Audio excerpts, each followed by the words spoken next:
Υπάρχουν στιγμές στη ζωή που φαίνονται συνηθισμένες, καθώς εκτιλήσονται μόνο και μόνο για να αποκαλυφθούν εκ των υστέρων ως η ακριβή στιγμή που ξεκίνησαν όλα. Για μένα, αυτή η στιγμή έφτασε με τον σύζυγό μου, τον Άντωνη. Στεκόταν στο διάδρομο, η έκφρασή του χαραγμένη με μια οικία, ειλικρινή ανησυχία. Στα 61 του ήταν ένας άντρας που τον χαρακτήριζε η καλοσύνη του, ένας σταθερός φροντιστής όσον εκτιμούσε. «Ντέιζι», είπε με σοβαρή φωνή, «ο Έρικ είναι ένα ευαίσθητο αγόρι. Δυσκολεύεται να κοιμηθεί, να τον προσέχεις καλά, έτσι δεν είναι. Πρέπει να συνέλθει πριν από το πανεπιστήμιο». Ποτέ δεν θα μπορούσα να φανταστώ πώς αυτά τα λόγια και η άφιξη του αγαπημένου του ανιψιού θα άλλαζαν το τοπίο της ζωής μου. Επίσης, δεν θα μπορούσα να ξέρω ότι το τηλεφώνημα που περιμέναμε για το νέο μας σπίτι θα ερχόταν επιτέλους, θα τραβούσε τον Άντωνη μακριά για 3 μέρες και θα με άφηνε μόνη με τον Έρικ. Για τον Άντωνη, ο Έρικ ήταν ακόμα αγόρι, αλλά στα 20 του δεν ήταν. Το ψηλό του σώμα και η φαρδιοί ώμοι του ανήκανε σε έναν άντρα. Πάντα ένιωθα μια παράξενη καταπιεσμένη ζεστασιά γύρω του, ένα αμυδρό βουητό ενθουσιασμού που προσπαθούσα σκληρά να αγνοήσω. Η σκέψη ότι θα έμενα μόνος μαζί του για 3 μέρες ήταν ένα κοκτέιλ προσμονής και ανησυχίας. 3 μέρες θα περάσουν γρήγορα, υποσχέθηκε ο Άντωνη, καθώς βολευόταν στο αυτοκίνητό του, ρίχνοντάς μου μια τελευταία ματιά. Αλλά καθώς ο Έρικ περνούσε με το λουράκι της τσάντας του κρεμασμένο στον ώμο, ήξερα ότι ο άντρας μου έκανε λάθος.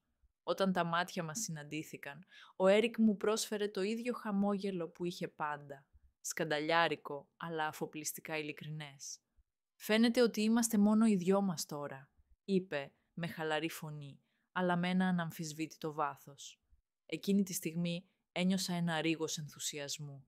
Ο Έρικ είχε μεγαλώσει και αυτό το ήσυχο σπίτι είχε μια νέα και ασταθή χημεία. Το επόμενο πρωί, η σιωπή που άφησε η αναχώρηση του Άντωνη διακόπηκε από βήματα στις σκάλες. Ο Έρικ εμφανίστηκε στην πόρτα της κουζίνας, με τα μαλλιά του ελαφρώς τσαλακωμένα, φορώντας ένα απλό μπλουζάκι που δεν έκρυβε τον άντρα που είχε γίνει. «Καλημέρα, Ντέιζι», είπε με το βλέμμα του κατευθείαν. «Μυρίζει υπέροχα». Πριν προλάβω να απαντήσω, μείωσε την απόσταση μεταξύ μας. Το χέρι του προσγειώθηκε ελαφρά στη μέση μου καθώς έσκυψε. «Νόστιμο», πρόσθεσε. Ο τόνος του ένα παιχνιδιάρικο μουρμουριτό στο αυτί μου.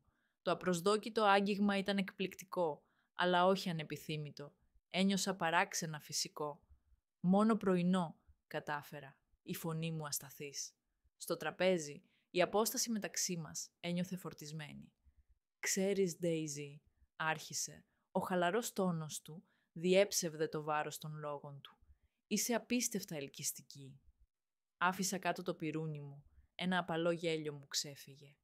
«Έρικ, δεν πρέπει να λες τέτοια πράγματα». «Δεν υπερβάλλω», επέμεινε, τα μάτια του ακολουθώντας αργά τα χαρακτηριστικά μου. «Αν ήμουν ο θείος μου, δεν θα σε άφηνα μόνο ούτε για ένα δευτερόλεπτο». Ταραγμένη σηκώθηκα για να μαζέψω τα πιάτα. Το έντονο βλέμμα του ακολουθούσε κάθε μου κίνηση. «Πρέπει να γιορτάσουμε», είπε ξαφνικά. «Το νέο σπίτι. Θα ήταν κρίμα να μην το κάνουμε. Ας κάνουμε κάτι απόψε, μόνο εμείς. Πρέπει να ντυθείς». Έγειρε πίσω, με μία λάμψη αυτοπεποίθηση στα μάτια του. «Φόρεσε ένα από τα παλιά σου φορέματα. Ειλικρινά, είμαι περίεργη».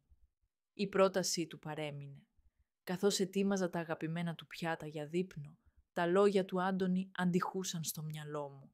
«Είναι ένα ευαίσθητο αγόρι», πρόσεχε τον καλά. Αλλά ο νεαρός από κάτω ήταν κάθε άλλο παρά ευαίσθητος. Ήταν χαλαρός, τολμηρός και απέπνεε μια ενέργεια που ήταν ταυτόχρονα ενιγματική και συναρπαστική. Αργότερα, στην ντουλάπα μου, βρήκα ένα πράσινο φόρεμα που δεν είχα φορέσει εδώ και χρόνια. Ένιωθα τολμηρό καθώς γλιστρούσε πάνω στο δέρμα μου, ένα λείψανο από έναν νεότερο εαυτό που σχεδόν είχα ξεχάσει. Όταν κατέβηκα τις σκάλες, ο Έρικ περίμενε. Φορούσε ένα τραγανό λευκό πουκάμισο και ο θαυμασμός στα μάτια του καθώς με κάλυπταν ήταν απροκάλυπτος. Εκπληκτικό, Ντέιζι, απολύτως εκπληκτικό. Το δείπνο ήταν μια ζεστή, πνευματώδης υπόθεση, όμως ο τρόπος που το βλέμμα του έμεινε για λίγο παραπάνω με έκανε να νιώθω ταυτόχρονα ορατός και ταυτόχρονα ανήσυχος. Δεν ήταν μια συνηθισμένη βραδιά. Καθώς τρώγαμε, έσκυψε, η φωνή του ήταν οικία. «Σας ευχαριστώ για απόψε, αλλά νομίζω ότι θα μπορούσε να είναι ακόμα καλύτερα». Πριν προλάβω να επεξεργαστώ τα λόγια του, είχε βγάλει το τηλέφωνό του. «Ας καλέσουμε τον θείο». Σε μια στιγμή βρισκόταν πίσω από την καρέκλα μου, με τα χέρια του ακουμπισμένα στους ώμους μου. Η ζεστασιά του αγγίγματος του με έκανε να νιώθω ρίγος. Όταν το χαρούμενο πρόσωπο του Άντωνη εμφανίστηκε στην οθόνη, η φωνή του Έρικ ήταν λαμπερή. «Θείε, έχουμε ήδη αρχίσει να γιορτάζουμε», ανακοίνωσε, στρέφοντας την κάμερα πάνω από το γεύμα και αναπόφευκτα πάνω μου, με τον Έρικ να στέκεται τόσο κοντά από πίσω. «Άρα λες ότι δεν πρέπει να επιστρέψω μέχρι να αγοράσω το σπίτι?» Ο Άντωνη γέλασε αδιάφορα.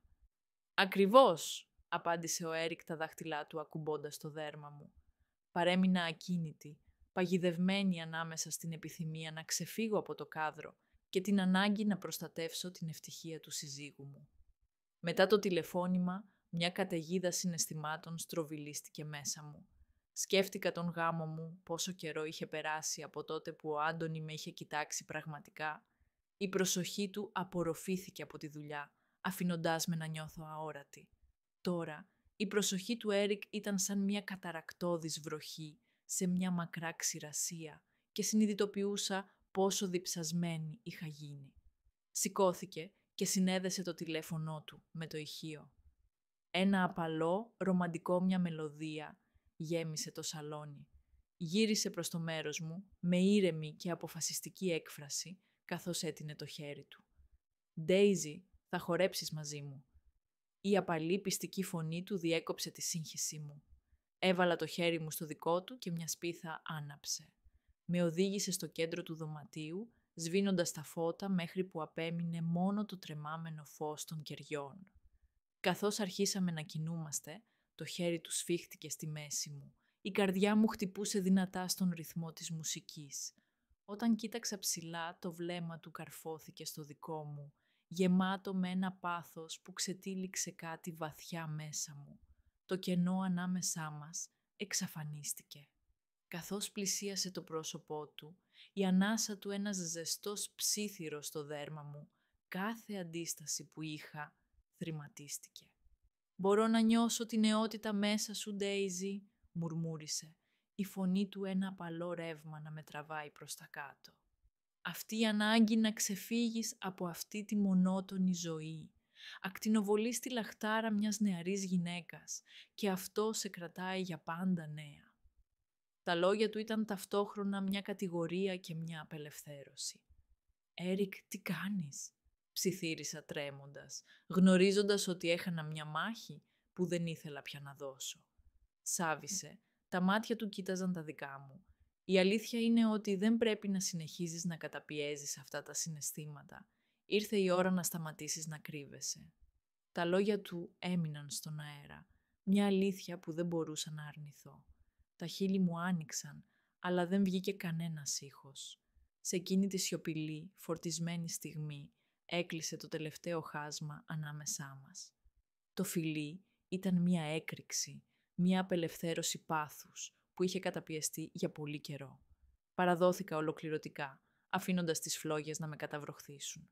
Τραβήχτηκε πίσω για μια ανάσα, η φωνή του ένας βραχνός ψίθυρος. Ήξερα ότι σε έλκυα. Όταν με φίλησε ξανά πιο βαθιά αυτή τη φορά, η σκέψη της αντίστασης είχε εξαφανιστεί. Το σώμα μου έσκυψε στο δικό του, τα χέρια μου άρπαξαν τους ώμους του. «Δεν θα το αρνηθώ πια», παραδέχτηκα, τα λόγια οξύνοντας την ένταση μεταξύ μας. «Ακόμα κι αν είναι λάθος». Με μία μόνο ρευστή κίνηση, τα χέρια μου βρήκαν τις τυράντες του φορέματός μου και τις τράβηξαν προς τα κάτω. Το μετάξι λιμνάζει στα πόδια μου. Είδα την έκπληξη και τον θαυμασμό στα μάτια του Έρικ και ανταποκρίθηκα στο έκπληκτο βλέμμα του με ένα αχνό χαμόγελο. «Δεν είπες ότι σου άρεσε να κινούνται τα πράγματα γρήγορα?» Εκείνη τη στιγμή ξέραμε και οι δύο ότι δεν υπήρχε γυρισμός. Η έλξη μεταξύ μας ήταν πολύ δυνατή για να αντισταθώ, καθώς με οδήγησε προς τον καναπέ. Ο κόσμος έξω εξαφανίστηκε, αφήνοντας μόνο το αμυδρό φως, την απαλή μουσική και την μεθυστική πραγματικότητα της παρουσίας του. Καθώς έσκυψε πάνω μου, οι ανάσες μας μπλέκονταν. Το βλέμμα του έκαιγε με μια ακατέργαστη επιθυμία που σφράγιζε την αρχή κάτι που δεν μπορούσε να ανατραπεί. «Είσαι έτοιμος», ψιθύρισε. Η καρδιά μου χτυπούσε δυνατά στα πλευρά μου. Οι σκέψεις μου σκόρπισαν, αλλά με συνεπήρε η ένταση της στιγμής. «Ναι», ψέλισα και ήξερα ότι όλα είχαν αλλάξει. Δεν υπήρχε γυρισμός.